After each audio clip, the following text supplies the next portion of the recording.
We are back on Get Up, and I have been calling this Greeny's NFL Draft Prep. I host the draft in April, and what I do is I bring people like Mel Kiper into the conversation, and it's like cheating. I just get everything I need to know. And by the way, am I the only one who notices how tan Mel looks? Mel has obviously been out on the boat, taking the granddaughter for crab cakes and enjoying his orange crushes, so you look relaxed and ready to go. Let's dive right in, Mel. I know you love Penn State quarterback Drew Allar. What do fans need to know about him? Love this team. They're my national championship pick, Greeny. I think you look at Drew Allar, an LTP, he looks the part. He's going back. Smart move to go back. Now he has receivers who can get open. Keep in mind, final 4 games of last year, he was below 60%. Guys couldn't get separation. The new wide receivers, and he's got 2 young tight ends as well. A heck of an offensive line, and Singleton and Allen in that backfield. So this offense is ready to roll with Drew Allar this year. He could be in line to be a top 10 pick, maybe one of the top 2-3 picks overall. Let's talk about a few other quarterbacks who might meet that standard. One of them is Clemson's Cade Klubnik, getting set to play a huge game against LSU. What do fans need to know? Yeah, 28 starts, and he's an athlete. The RPOs, he can run. He can beat a defense with his legs. 43 touchdowns he accounted for last year. Only 6 picks. 7 of those were rushing touchdowns. He needs to show he can make those NFL throws, power the ball down the field. As a collegiate quarterback, he's a heck of a leader. He's getting Antonio Williams as a go-to wide receiver to get the ball to. And then he's going up against LSU, which has Garrett Nussmeier at quarterback. I've heard so many differing thoughts on him. What is your evaluation of him right now?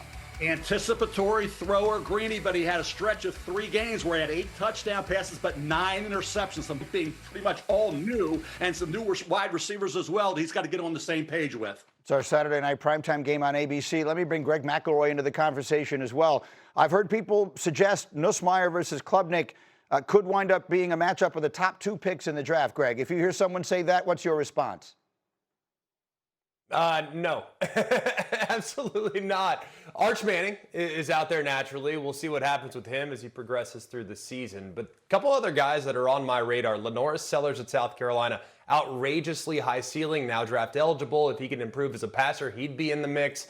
And then one other guy I just want to sprinkle in there in the event in which he has a big season, Sam Leavitt at Arizona State. Okay. He reminds me a lot of Zach Wilson before he made the jump into becoming the 2nd overall pick a few years back. So I think that's another guy just to keep an eye on down the stretch. Okay, obviously, hopefully for his sake, the things would go a little more smoothly, making the jump to the NFL level. Let's circle it all the way back to Klubnik then. You put together some tape on him for us, Greg. What are fans watching for as he gets set to go up against LSU? Well, I love so much the athleticism that Mel just referenced, but I also love the way he throws on the move. And this is against an LSU team that's really aggressive and supposedly has improved greatly rushing the passer.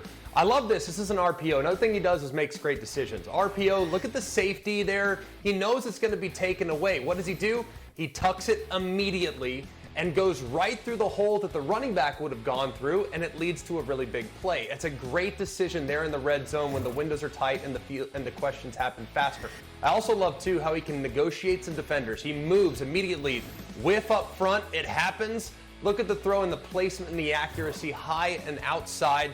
Makes a great play, and I love this one as well. Similar situation. He sees those tackles get set too vertical. He escapes north and south, buys some time, and gets away from a defender. Because that defender, if he would have run more towards the line of scrimmage, he's in trouble. And look at the layering over the underneath zone defender. Perfect throw on the sideline. The accuracy and the throws on the move have allowed him to take his game to the next level because he is such a run threat. Now, like Mel said, can he make those difficult throws into tight windows as he progresses as a prospect this season? It's a monster game in so many different ways. Clemson is a lot of people. I've had many people, Greg, I think it was you who said they're your number 1 team in the country going into the start of the season. They're a 4.5-point favorite, and we know that Brian Kelly has never won a season opener since he got to LSU. So, Mel, what if this one goes Clemson's way? What will they be saying down in SEC country if Brian Kelly gets off to another 0-1 start? Well, it's time to recover. Clemson's a good football team. They do it the old school way. It's like Albuquerque for the LA Dodgers, right? Develop your own players, right? Groom them, get them ready. The culture in that locker room is tremendous. We already talked about Woods and Parker on that D-line. You got Brown, you got Woodaz, you got a secondary led by Terrell. Blake Miller came back on the offensive line to tackle. There's continuity there. They're not going to the portal. They're developing and being loyal to their recruits. This team is ready. They're at home, where crowd noise is going to be a factor. Night game down at Clemson. Nussmeier's got that rebuilt offensive line. So this is going to be a real challenge for Nussmeier and LSU against a Clemson team that on paper looks a little bit better. Once again, it's about as good a week one as there has ever been. We have 3 matchups of top 10 teams. Mel and Greg, thank you guys. We'll check back with you soon. It kicks off tonight, actually. We have Boise State and USF playing tonight. Then tomorrow night, we will have Deion Sanders in Colorado taking on Georgia Tech. And then the Saturday ABC triple header. Look at those games on your screen. It finishes up with LSU and Clemson, and you can see every snap on the ESPN app. All right, it's a huge holiday weekend across the world of sports, including in the world of lacrosse. The Premier Lacrosse League semifinals will be played on Monday, and the second match will have a fascinating matchup. Brother versus brother.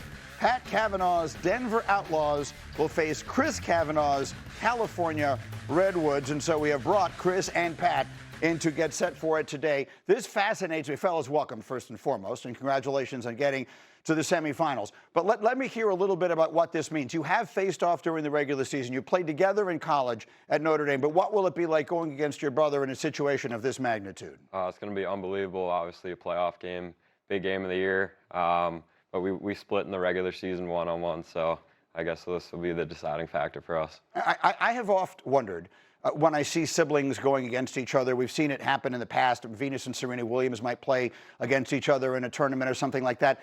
Do you want to beat your brother more than you want to beat other people, or is there a part of you that will feel happier for him than you might feel for another opponent if it goes the other way? Yeah, I think so. I think I see both sides of it for sure. I don't want to give him those bragging rights over me the rest of my life, so there's that aspect of it. But at the same time, if I were to lose to anyone, then I would prefer it to beat my brother. That's a very diplomatic answer. But what is Thanksgiving like, depending on how this thing goes? Give me just a quick sense of how often this will come up, brought up by the winner and tried to deflect by the loser.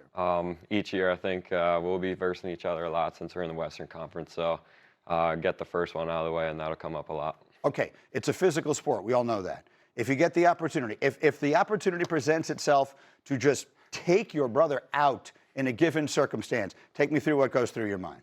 Yeah, I mean, there's not a good likelihood of that happening because we both play offense. So okay. If I were to get stuck on defense, though, then I think growing up battling against each other, playing one-on-one against each other in our backyard, I probably guarded this guy more than any defenseman he's ever gone against in his life. So I know all his tricks, and yeah, I'd be looking to be a little physical with him.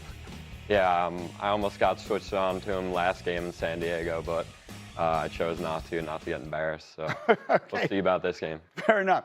All right, we asked you each to put together your top plays of the season. Chris, I'll start with you. What was your top play of the season?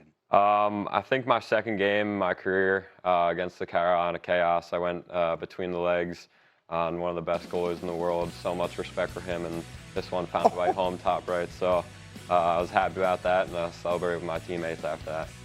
That's something you just do spontaneously. I mean, right? Is that something you practice, or is that something that just comes out when the moment arises? Yeah, I don't really practice that stuff. I practice behind the backs and around the worlds, but that's just instincts taking over in the moment. All right, Pat, what was your play of the year? Probably the one-handed goal I scored in the All-Star game. The guy in net playing goalie. We have it here. Oh, yeah. But here's the, this is another good one. This is a behind-the-back goal against the Cannons, which is the team I was drafted to last year and played on my rookie year. So that one felt really good. Yeah, like Chris said, just a lot of instinctual plays out there, and it's stuff we practice behind the backs, throwing it around our world and between the legs. So, yeah, that one felt really good. All right, so the matchup is set for Monday. I got two other things for you guys. First, you both played at Notre Dame. Obviously, for the football program, they have a huge game against Miami this weekend. They went to the national championship game a year ago. What is the general mood right now and expectation for the Irish football program? Expectation, go to another national championship and win. One of the best defenses in the country. A rookie quarterback starting, so we'll see about that, but just want to shout out the lacrosse boys. Buckner, Jeffrey, and Faison. Love you guys, and good luck this year. All right, I love that. And then a little birdie whispered in my ear, you might also be fans of my favorite NFL team, which would be the New York Jets. What is our expectation for the Gang Green this season? I think all Jet fans are really high on them going into the year. But then, unfortunately, reality sets in about a few games into the year. So, I don't know. I got a lot of faith in them. We're Jet fans, I like to say we're the most loyal fans in sports. So, we're always going to jet up and support them. So, love the new coach, love the trajectory of the locker room, the organization. So, I know we're saying that a lot every few years. Gets a little redundant, but I think Glenn's our guy, and I think it's only up from here. So. All right, we'll root for the best. Fellas, thank you very much. Again, the matchup is Monday. Chris and the California Redwoods, Pat and the Denver.